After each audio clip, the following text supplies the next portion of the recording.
You ever found that humble people make for being great listeners? It's like the kind of person you can just open up to and share your heart with, or even share something that you're really excited to, and you just know that person's going to want to hear what I have to say.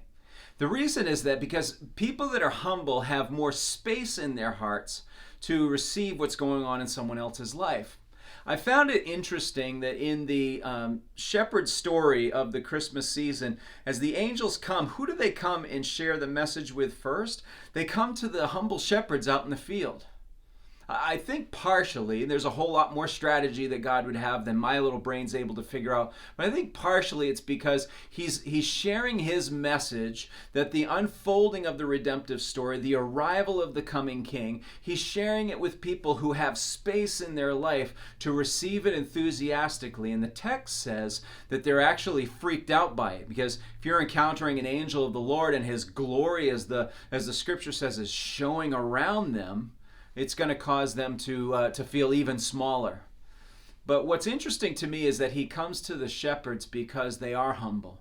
Their work is simple, because perhaps the way that the message is going to unfold in there is going to come differently from them than it would if the angel had appeared to, say, a king or somebody of authority. You see, humility receives a message well.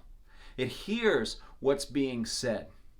And I think it's an interesting contrast that the great glory of God shows up in the most humble of settings. And even as Jesus is born in great glory, he is lying in a manger. Again, a very humble setting. You see, God's glory is revealed to the humble as comfort.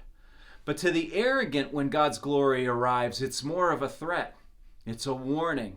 Because God's glory seeks to supplant and undo the false and temporary glory of individuals, of human beings.